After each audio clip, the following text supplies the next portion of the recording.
What is up, everyone? It's Quinn here, and in today's video, I'm going to be going through my top 10 waiver wire targets heading into week 8 of the NFL season, and I do think this is a very important week for waivers. Week 8 is bye-mageddon, which means there are 6 different teams on bye, so you definitely might be in a spot where you actually need to fill a hole in your starting lineup off of waivers, whether that is a tight end, potentially a desperate running back play, maybe a wide receiver stash. So hopefully this video helps you guys out. These are all going to be players that are rostered in 40% or fewer leagues using the ESPN waiver wire. And let's just dive right into my number one target, and it is going to be my guy, Oronde Gadsden. This is someone who I really liked as a late round dynasty rookie dart. Day 3 pick, going to the Chargers, had kind of a fun skill set where he was a former college wide receiver, ended up transitioning to tight end, and then he was inactive for the first couple of games of the season, had a really nice breakout in week 3, but I mean, this was just a monster week 7. He was targeted 9 times, caught 7 of them for 164 yards and a touchdown, and that's a crazy stat line for literally any tight end ever, especially a rookie tight end. But it's even crazier just considering his draft capital, the fact that he's now 5 games into his NFL career and he's dropping that type of stat line. He's been targeted at least 7 times in 3 of his 5 games this season. He has 17 total targets in his last 2, and he is fully emerged as a legit piece in this offense. The Chargers have a super concentrated target share. You're going to have targets at the wide receiver position primarily to Ladd McConkey, Keenan Allen, Quentin Johnston. Gadsden's just completely taken over the tight end 1 role. And then at running back, Herbert will target the running backs, but the position is kind of cooked at this point with Vidal and Hassan Haskins. So Oronde Gadsden is someone who could end up being a solid weekly start. This could definitely be a launch pad for just a really impressive close to his rookie season. This next player is going to start a run at the running back position, and it's going to be Kyle Monangai, who is rostered in 4.1% of leagues. He's someone who I've talked about as a potential handcuff, someone who I thought could get a bump in usage post-bye, and he did have fine usage in that Bears game after the bye week, but also DeAndre Swift just had a really strong game, and Swift did have a strong game here in week 7 also, but it does look like Monangai is kind of closing the gap between him and DeAndre Swift. Monangai played 31 snaps to DeAndre Swift's 36. Monangai ran 10 routes to DeAndre Swift's 13. Monangai had 15 total opportunities to DeAndre Swift's 20. And then Monangai started to mix in on the goal line. He took 1 of the 3 goal line snaps, and then he actually took more third downs than DeAndre Swift. Monangai took 5 of the 9, and he had a really solid game. 13 carries for 81 yards and a touchdown, 2 receptions for 13 yards. Now, I will point out that DeAndre Swift has also looked really good coming off the bye, but it's certainly notable that a late round, late day 3 rookie running back is kind of coming in, really carving out his own role. I think he's at the point right now where in certain matchups, he could be a desperate flex play, a desperate running back too if you have injuries, bye weeks. But he also has the upside to just continue eating into DeAndre Swift's workload. I don't think DeAndre Swift is some sort of locked in running back 1 who couldn't be, supplanted. So Kyle Monangai, definitely someone who should be rostered in way more than 4% of leagues. Another guy who should be rostered in more than the 2.7 that he is, it is Brashard Smith of the Chiefs. Now, when you look at his usage, it's going to look a lot better because it was kind of inflated with garbage time, just snaps and carries, because the Chiefs just completely beat the brakes off of the Raiders.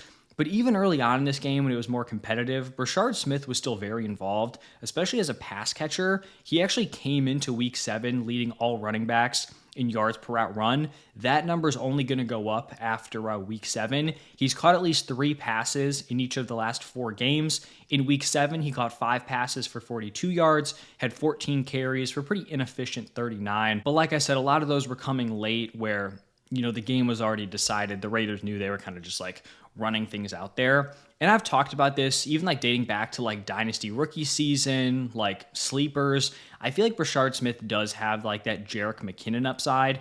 I want to say it was 2022 where McKinnon just had this really strong close to the season of the second half. He was scoring a touchdown in every single game. I'm not saying that's going to happen here with Brashard Smith, but you do just want pieces of this Chiefs offense. The Chiefs running back room with Isaiah Pacheco, Kareem Hunt, it has not been great. Their run game, still not super productive. So if you can get someone like Brashard Smith, who is a weapon out of the backfield, more involved. I think the Chiefs certainly could do that. And I don't think Smith is someone who should be locked into your lineup heading into week 8. I think there's still a lot of room to grow there. The weekly floor is still somewhat sketchy. But like I said, you just want pieces of this Chiefs offense. He's someone who could continue to earn a larger and larger role and have a really nice close to the season.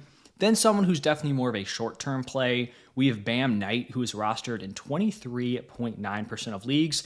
And with Trey Benson out, obviously James Conner also out for the season, it looks like Bam Knight is the guy here for the Cardinals. He led their running back room in snaps, carries, and targets, and then he was tied for first in routes. And that was with him, I think he was in concussion protocol, so that was him also leaving the game, going to the medical tent, still led in all those categories. He had 14 carries, 4 targets. Now, he wasn't super efficient. That only led to 9.4 PPR points. But Michael Carter was even less efficient, so I don't think it's all right, Knight's going to start to lose opportunities there. I think that type of usage, 18 opportunities, that is significant. I do think he has that desperate start upside, running back 2, potential flex option, pretty much until we see Trey Benson make his return. Then another running back here, talked about him last week. It's Tyjae Spears, who's rostered in 29.9% of leagues. And this split with Tony Pollard continues to look a lot closer to 50-50. Now, it's not like either guy's getting a ton of usage. Tyjae Spears in back-to-back weeks has had 5 carries and 4 targets. So, it's good that he's pushing a 50-50 split. The issue is that this offense, a workhorse role is almost unplayable for fantasy, right?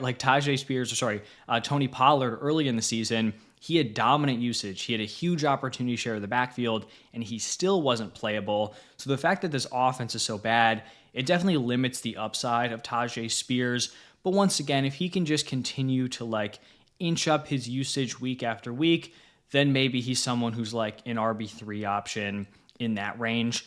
Now we're going to be diving into some tight end pickups. So these guys are more short-term options. Maybe you have one of your top tight ends on bye. I talked about how week 8 is bye-mageddon, but especially at the tight end position, you have Trey McBride, Brock Bowers, who maybe you've already found your replacement, and Sam Laporta. So 3 of the top 4 tight ends that were drafted in a redraft this year. You definitely could be looking for a short-term replacement. And I think Noah Fant could be one of those options. He's rostered in 2.4% of leagues. You have Mike Gesicki, who is injured. I believe he went on IR. And Noah Fant's usage was pretty solid on Thursday Night Football. He had a 76% route participation, 4 targets, 4 receptions for 44 yards and a touchdown. The Bengals had an unbelievably concentrated target share where Joe Flacco had 47 pass attempts and he only targeted 5 players. So it was Jamar Chase, T. Higgins, I believe it was Yoshivas in there, and then it was Noah Fant and Chase Brown out of the backfield. That is insane. 5 targets or 5 players targeted on 47 attempts. That is pretty wild, but for fantasy, that is awesome to see. We know Noah Fant has been, fantasy relevant at some point in his career. In this environment where they're going to be pretty pass heavy, there's going to be a lot of volume. I think you could do worse with a desperate week 8 option. Then we have Juwan Johnson, who is rostered in 33.8% of leagues. And early on in the season, it looked like he was going to be a super strong option. Then he had a rough last kind of stretch here. In his last 3 games prior to week 7, he did not hit 6 PPR points, but he bounced back in week 7, 7 targets, 5 receptions for 59 yards. His usage was still solid at 84% route participation. Is he someone who I want locked in my lineup rest of season? Definitely not. But I do think he's playable in a pinch here in week 8. And then I want to talk about both of the Steelers tight ends because both guys had pretty solid performances on Thursday Night Football. I'll start off with Jonnu Smith because he has been their tight end 1 throughout the season so far. He had a very strong 80% route participation, 6 targets, 3 receptions for 28 yards and a touchdown. Then you had Pat Freiermuth, who really had a monster breakout game this season, 71% route participation, 6 targets, 5 receptions for 111 yards and 2 touchdowns. The issue with Freiermuth is that he had pretty much been a non-factor through the first 5 games of the season, only 11 total targets prior to the week 7 game. So if I had to choose between one of these dudes, I honestly might lean towards Freiermuth just because I think maybe there's untapped potential there where we've seen Jonnu Smith in a lead tight end role and it hasn't really led to anything. But compared to some of the other options, like I would not feel great playing Pat Freiermuth. But you do look at like the Steelers wide receiver room, and outside of DK Metcalf, like they've got nothing going on. So they're going to play a million tight ends. It's going to be Jonnu. It's going to be Freiermuth. You've got Darnell Washington in there. You've got, I think it's Connor Hayward, who also will play some snaps. So once again, if you're desperate, one of these dudes could slot into your lineup. And then the last potential desperate tight end play, but someone who I do think has like season-long upside, it is Colston Loveland, rostered in 25.6% of leagues. He has been extremely underwhelming this season. He is coming off his best game of the season, but it is a very low bar because he was only targeted 4 times, caught 3 of them for 24 yards. The reason why I do think the breakout could be very close to us is that we saw Cole Kmet leave with a back injury. We have no idea how serious that's going to be long term, but even if he misses a couple of games, that might be all Loveland needs to really break out, kind of cement himself as the tight end 1 in this offense. So Colston Loveland's still someone who I think is worth a pickup. And then I'll talk about Brandon Aiyuk as just like an IR stash. Still going to be out, rostered in 32.8% of leagues. It's possible that if your league only allows like 1 or 2 IR spots and someone had a super banged up team, that they ended up having to drop Brandon Aiyuk. If you're someone who has been a little bit more fortunate with the injury luck, I do think it's worth picking him up. We've seen players, especially like more recently, come off of torn ACLs and be fine. I mean, Stephon Diggs this year, right, has been very productive. This is a 49ers offense that needs production at the wide receiver position. Juwan Jennings is apparently injured everywhere. You have Ricky Pearsall, who's missing more time than I think a lot of people expected. And so if Brandon Aiyuk is out there for free, he's just too talented of a player to be sitting out there. And then these 2 guys have not played yet, but I do think we could be getting a breakout game out of either Jayden Higgins or Jalen Noel. Monday night game here for the Texans. Christian Kirk is out, which means one of these guys should get a improved opportunity. It's also very common to see these rookies have a bump in usage out of the bye week. Texans are coming out of the bye week, so you have injuries ahead of them coming out of the bye. Which one of these guys is going to get a bump in usage? I'm also very willing to accept that Xavier Hutchinson is going to dominate the snaps as the wide receiver 2, and I'm going to be very frustrated. But just keep an eye on these 2. If they do, have a solid game in week 7 on Monday night, definitely something that they could continue moving forward. Texans, though, you draft these 2 rookie wide receivers on day 2, and there's really no effort to get them involved in the offense. It's very, very odd. Just kind of weird usage with these dudes so far, but hopefully that changes tonight, the day I'm recording this video. But that is going to wrap it up for this one. Some of the top waiver wire targets out there. Any questions, feel free to drop them down below. Thank you all for stopping by, and I'll see you in the next one.